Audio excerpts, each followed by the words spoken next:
When we inject a toxin to someone with these features, we need to make sure we don't over-inject her frontalis muscles, which could drop her brows even lower. In 2012, a paparazzi photo of actress Meg Ryan stunned the public.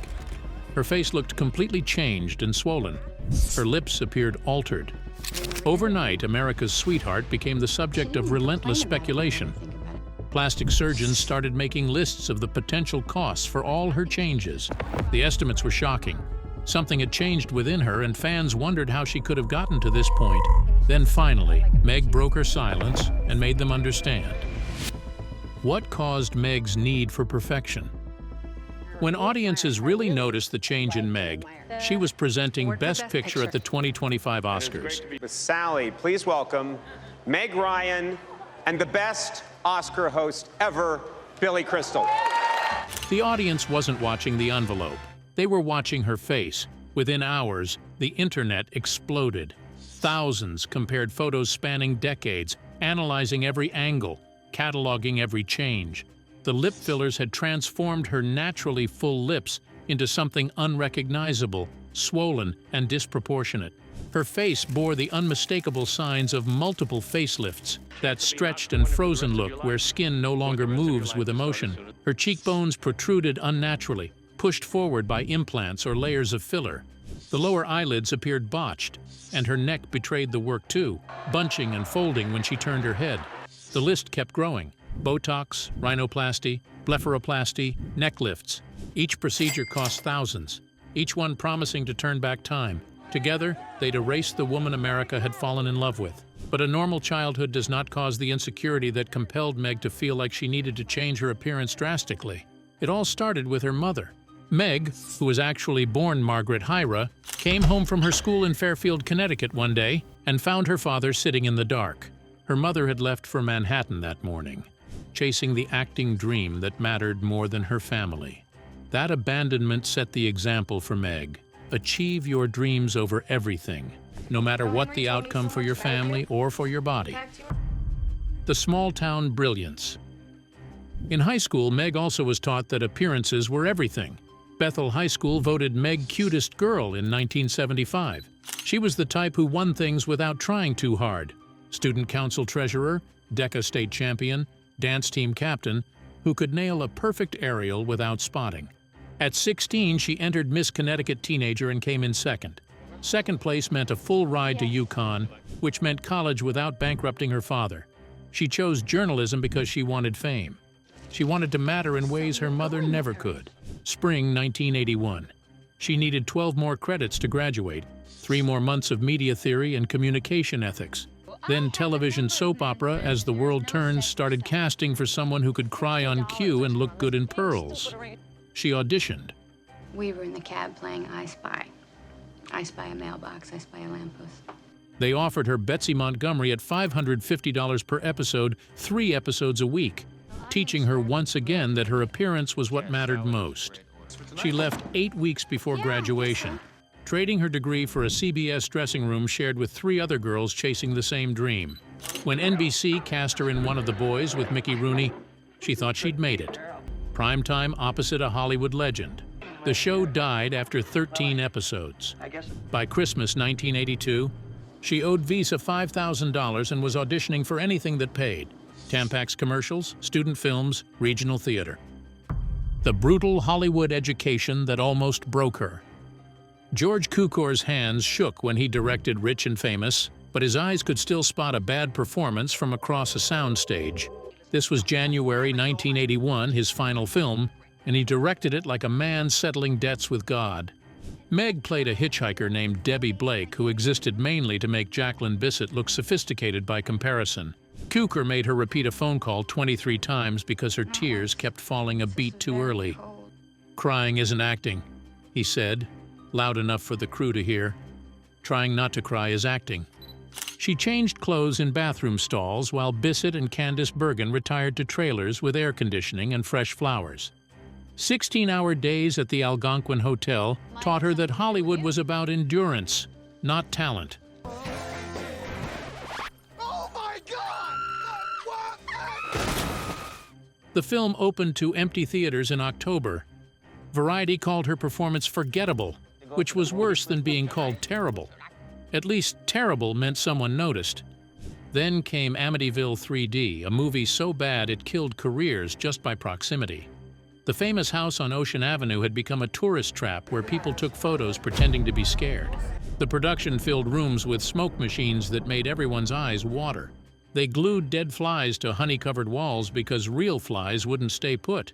Richard Fleischer directed through deafness and indifference, pointing where actors should stand like he was arranging furniture. Meg's death scene required 6 days in a water tank at Paramount, pretending to drown while technicians adjusted lights that turned the water into green soup. Roger Ebert's review was a masterpiece of cruelty. He wrote that Meg Ryan looked lost, like she'd wandered onto the wrong set and decided to stay. A producer named Stan Winston watched the dailies and announced she was wooden as a plank, a quote that traveled through Hollywood faster than bad news should. Instead of quitting, she drove to the Lee Strasberg Theater Institute and signed up for classes she couldn't afford. Tuesday and Thursday nights, she studied with Sandra Seacat, who'd taught how to stop indicating emotions and start feeling them.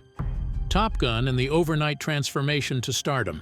Tony Scott interviewed actresses for Carol Bradshaw like a man looking for a specific shade of blue. 214 women read the same scene where Carol worries about Maverick flying too fast, loving too hard, dying too young. Meg auditioned on a December afternoon when rain flooded Paramount's parking lot. Tom Cruise sat backward on a folding chair, 23 years old and already convinced he was immortal. The scene required them to sing Great Balls of Fire together. Cruise forgot the lyrics halfway through, but Meg kept singing, turning his mistake into character work. Tony Scott hired her before she reached the parking lot. Naval Air Station Miramar was a working military base that smelled like jet fuel and testosterone. Real F-14 Tomcats screamed overhead every 12 minutes, rattling the trailers where actors waited between shots. The simulator scenes made everyone sick, but Meg threw up more than most, ducking behind equipment when nausea hit. Val Kilmer, deep in his Iceman character, refused to break even at lunch, practicing his volleyball serve while others ate. She told Anthony Edwards that Kilmer was insufferable. Edwards laughed and said Kilmer was just jealous because Cruise got all the good lines. Those 16-hour days in military bars and on volleyball courts changed everything. The film needed bodies that looked good in uniforms and summer light, young faces that could sell the myth that flying fighter jets was about glory instead of fear. Meg earned $75,000, her first check that required 2 hands to hold. When Top Gun opened in May 1986, it made $8 million in 3 days. By September, the worldwide total hit $357 million. Suddenly, she wasn't Margaret Hyra from Connecticut anymore. She was the girl from Top Gun, and that meant something in rooms where decisions got made. But Joe Dante was already casting Inner Space, and he needed someone who could pretend Dennis Quaid was swimming through her bloodstream without laughing. The effects team built mechanical organs from latex and lubricant, creating an internal world that existed only in imagination. Quaid showed up hungover most mornings, his second marriage falling apart in real time. Meg started bringing him coffee, then aspirin, then dinner invitations to places where nobody would photograph them. By the time they filmed the kiss at the end, they weren't acting anymore. He proposed at the Paris Ritz on New Year's Eve while fireworks painted the sky. She said yes, already knowing that people who promise forever sometimes pack their bags on random Tuesdays, but she said yes anyway. The deli scene that changed everything. Katz's Delicatessen on Houston Street had been serving pastrami since 1888, but nothing prepared them for what happened on a Thursday morning in 1989. Katz's Deli opened in 1888. Now I've got to tell you, this isn't just any delicatessen. Rob Reiner cleared half the restaurant for cameras while keeping real customers at the other tables. He wanted authentic background noise, people eating actual food, not extras pretending to chew. They were shooting When Harry Met Sally. Meg Ryan sat at table 7 with Billy Crystal for a scene about faking orgasm in front of strangers eating matzo ball soup. The scene wasn't in Nora Ephron's original script. It came from Reiner's wife, Michelle, who casually mentioned that women fake it all the time during a discussion about female sexuality. In her trailer, Meg practiced alone with just a mirror, searching for the balance between comedy and mortification. But practicing alone was nothing like performing while actual people devoured coleslaw 10 feet away. The first take was too quiet, The second, too theatrical. By take 3, Reiner walked over and demonstrated it himself, pounding the table and moaning. The crew couldn't stop laughing. By take 4, Meg found it. She started with heavy breathing that built into moans that grew into yes, yes, yes. When she finished with that satisfied sigh and calmly returned to her salad, the restaurant went silent. Then Estelle Reiner, Rob's mother, delivered the line that would define the decade. "I'll have what she's having." I'll have what she's having. Between takes, Meg improvised relentlessly, adding Sally's nervous habits, her neurotic food orders, the tics of a woman terrified of losing control. She created 40% of Sally's character through pure improvisation. The film earned $92 million. Meg's residuals topped $15 million. That scene made Meg Ryan the queen of romantic comedy. Studios started writing Meg Ryan types into scripts. Her quote jumped to $8 million per film. But at home in Brentwood, Dennis Quaid was disappearing on 3-day benders, leaving cocaine residue on bathroom counters like evidence he wanted her to find. Big films while her marriage burned. Valentine's Day 1991 should have been perfect. Dennis Quaid married Meg at the Hotel Crillon in Paris, with People magazine paying $200,000 for photos. Hollywood called them the golden couple. What the photos didn't show was Dennis leaving his own reception to score cocaine from a dealer in the hotel bathroom. He'd entered rehab 2 months before the wedding at the Meadows in Arizona, his 3rd stay. He lasted 6 weeks clean before Meg found him unconscious in their pool house, needle still in his arm. The ambulance came with sirens off because celebrities don't overdose. They have exhaustion. Jack Henry Quaid arrived on April 24, 1992, after 28 hours of labor that ended in emergency surgery. Meg hemorrhaged on the table while Dennis celebrated at a bar in Santa Monica. She held their son alone while nurses whispered about how lucky she was. The postpartum depression hit 3 weeks later. She couldn't stop crying, couldn't explain that having everything felt like drowning in public. Sleepless in Seattle was filmed during the worst year. The Empire State Building scene required her to run up wet steps in heels. She slipped on take 3, felt her shoulders separate, and heard the pop echo off Art Deco walls. She finished the scene with her arm hanging wrong, tears that weren't scripted. Surgery on Thursday, back on set Monday, wearing a hidden sling. The film opened to $17 million, the biggest romantic comedy opening ever. It earned $127 million domestically. Meg's salary hit $20 million per film, making her Hollywood's highest-paid actress. She did the press tour high on Percocet, telling cute stories while Dennis was sleeping with their yoga instructor Bethany, who was 23 and willing to do the drugs Meg wouldn't touch. She found out about Bethany through American Express, calling about suspicious charges. $3,000 at Tiffany's that wasn't for her. Hotel rooms at Shutters when Dennis was supposedly home. There were others. A production assistant on Wyatt Earp, a waitress from Dan Tana's. The breaking point came Thanksgiving 1997. Dennis had been clean for 4 months. They hosted both families. Then Meg found him in their bedroom with a cracked pipe and a 19-year-old. He threw the $50,000 Lalique vase Tom Hanks had given them as a wedding gift. It exploded against their bedroom wall while Jack, 5 years old, slept down the hall. She filed for separation on March 2000. Dennis went on Howard Stern claiming Meg was cold. The public bought his version because America's sweetheart couldn't possibly choose divorce. The 9-month affair that destroyed America's sweetheart. Russell Crowe walked onto the Proof of Life set in Ecuador, carrying gladiator muscle and Australian whiskey stories. The affair started with script conversations in his trailer while rain hammered the roof. By week 3, she was in his room at the Quito Marriott, telling herself this was different because the separation papers were filed. They tried discretion, separate cars, different flights, fake names at hotels. But Crowe sent flowers signed RC and held her hand at restaurants where photographers ate nearby. By March, photos of them kissing were worth $50,000. Someone sold security footage of her leaving his room at 6 a.m. The National Enquirer ran it first. Meg's secret affair with bad boy Russell. They painted Crowe as violent, found bar fights from Sydney, anything that made him seem dangerous.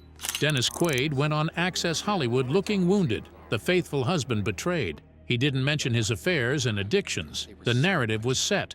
She ended it 9 months after it started, made a promise at the Carlisle Hotel. Never again with a co-star. Crow flew to Australia. She flew back to find Hollywood had passed judgment. Miramax pulled a $12 million romantic comedy deal. The executive said market research showed audiences wouldn't accept her as a romantic lead anymore. How could they root for a woman who cheated? Studios that had begged for her found her difficult to insure. The word troubled appeared in Variety articles. She tried explaining in Vanity Fair.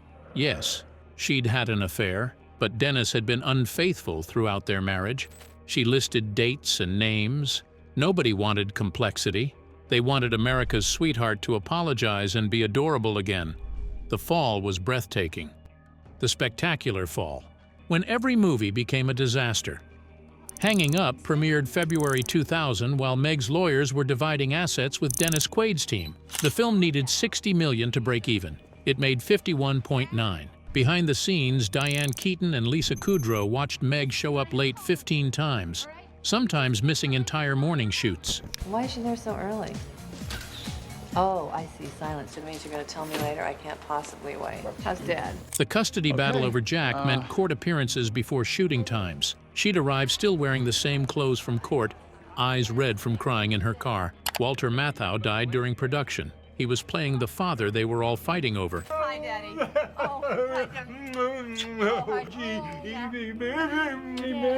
And then he was actually dead, which made every scene feel like a prophecy. Meg forgot her lines constantly. The script supervisor started writing them on cards and taping them outside the frame. Columbia executives visited the set and saw their leading lady falling apart in real time. The Jane Austen biopic she'd been promised went to Anne Hathaway instead. Kate and Leopold should have been her comeback. This is not complex. He gave me the Palm Pilot, but he forgot the pointy thing. I've been warned about you. Oh, really? Hugh Jackman was charming, the script was solid, and time travel romance was having a moment. But James Mangold watched his star unravel between takes. She'd call her lawyer from her trailer, screaming about Dennis taking Jack to places she didn't approve. Mangold rewrote scenes to include a therapist character just so Meg could say her real feelings to someone on camera. She was right about you. Throw that one out. Dump the creep, you bastard! Just get out! The film opened in December 2001 to empty theaters. $47 million worldwide against a $48 million budget. Variety called her performance distracted, which was kind considering she'd been served custody papers during the Christmas party scene. Then came the decision that would end her romantic comedy reign forever. In the Cut, Jane Campion's erotic thriller about a woman awakening through danger. You're wearing a mask. Well, then why does Malloy want you to look at pictures? So he must have come up from behind you then. Mark Ruffalo would play a detective who might be a serial killer. Meg would shed more than clothing. She'd strip away layers of carefully constructed charm to reveal something damaged and dangerous that audiences weren't ready to witness. Why does Malloy want you to look at pictures? Perhaps I'll recognize the face of somebody who was at the Red Turtle Bar. I don't mean shit. Her agent, Jane Rosenthal, literally dropped to her knees, begging Meg not to take it. Meg accepted the role precisely because everyone begged her not to. She was 41 and exhausted from playing women who organized their spice racks alphabetically. Critics savaged the film. Box office, disastrous. Detective Malloy wants me to look at some pictures. He said you'd have them ready. Pictures? I was mugged the other night on West Broadway. Against the Ropes came next, the story of boxing promoter Jackie Callan. Meg trained 6 months with professional fighters, learning to move like someone who understood violence. During sparring, she took a hit that cracked 2 ribs. She finished the scene before going to the hospital. MGM executives watched the dailies and decided she looked too old to play a woman launching her career. Well, we've always wanted to fight in our own backyard, and with this win, we can. Now, you're one of the few women having any success in this business. What's it take? They shelved the film for 2 years. When it finally limped into theaters in 2004, her salary had been slashed from $15 million to $4 million. The film earned $5.9 million domestically. By 2008, desperate, she signed on for The Women, betting an all-female ensemble might resurrect what remained of her career. Critics called it shrill and dated. Instead of the awards recognition she desperately needed, she earned a Razzie nomination for Worst Actress. The humiliation was complete. Okay, Mom. Oh, everything was beautiful. The Vanishing Act. Meg Ryan disappeared from Hollywood in 2009 like someone entering witness protection. She turned down 20 romantic comedy scripts that year, all variations of Woman Finds Love After 40. I'm not keeping him. I'm not keeping Green. It was a thing that became a thing. Her agent kept calling with offers. $5 million for this one, $3 million for that one. She stopped answering the phone. She moved to a brownstone on the Upper West Side where doormen didn't let photographers inside and neighbors pretended not to recognize her. For 5 years, she became a ghost who haunted Central Park at 7 a.m., walking alone while Jack attended private school. She showed up for his lacrosse games wearing sunglasses and sitting away from other parents. She learned to cook actual meals instead of ordering from restaurants where paparazzi waited. She read books that weren't scripts and went to therapy twice a week. During this period, she was dating John Mellencamp on and off. He was bipolar and refused medication because it affected his songwriting. Their relationship was chaos punctuated by breakups. He'd disappear for weeks, then show up at her door at 3 a.m. with a new song about her. As far as songs go. Just as a member of the general public, though, I need to stand up for Jack and Diane. In 2014, he ended it via email while she was at Jack's school play. 2 weeks later, paparazzi caught him with a woman 23 years younger. They got back together in 2017, engaged in 2018, split for good in October 2019. She later called those years emotionally exhausting, and he wrote an album about their relationship called Sad Clowns and Hillbillies. She asked him not to release it. He did anyway. When Jack started acting, she helped him practice but kept her name off everything. When he booked The Boys in 2019, she helped him tape his audition in her living room, making sure her face never appeared in frame. From memes to truth. What happens later was supposed to be her quiet return, a tiny $2 million film she'd direct and star in alongside David Duchovny, two ex-lovers trapped in an airport during a snowstorm, forced to confront what broke them. She shot it in Arkansas, where nobody cared about celebrity, financing part of it herself when every studio passed. It made $3.4 million worldwide. She barely broke even. Critics were kind, calling it modest and nostalgic. Nobody used the word comeback. Then she presented Best Picture at the 2025 Oscars. Present the award for Best Picture. Because when you have a chance of being an Oscar winner for the rest of your life. She walked out in Valentina with Billy Crystal. The lights were merciless. The HD cameras caught everything. Within an hour, her face was trending worldwide. Not her dress, not her speech, her face. The internet didn't just notice, it cataloged. Side-by-side photos spanning 3 decades. Social media posts analyzing angles. Twitter threads diagnosing procedures. Her lips had gone from naturally full to inflated, swollen beyond proportion from years of filler.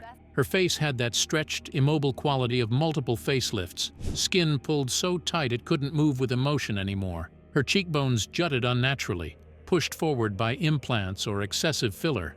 Her lower eyelids looked wrong, possibly from botched blepharoplasty. Her neck bunched when she turned her head, revealing a lift done without proper muscle work. Plastic surgeons weighed in publicly, dissecting her choices with clinical detachment. The list grew. Botox, rhinoplasty, fat grafting, cheek work, neck lifts. The consensus was brutal. She'd relied too heavily on fillers when a single good facelift might have worked. Each procedure had cost thousands. Each promised restoration. Together, they'd created someone unrecognizable. The irony was obvious to everyone. She'd done it to stay relevant in an industry that erases women the moment they age. Instead, she'd erased herself. Meg responded with a single statement. "There are more important conversations than how women look and how they're aging. I love my age. I love my life right now. I love what I know. I love the person I've become, the one I've evolved into." While people debated her face, she was already building something else. She launched a production company focused on stories Hollywood ignored. Women navigating divorce, custody battles, the cost of fame. Her first project was about her own divorce from Dennis Quaid, which had cost her $2 million in legal fees back in 2001. Don't miss the videos on screen now. They're just as interesting. Catch you in the next one.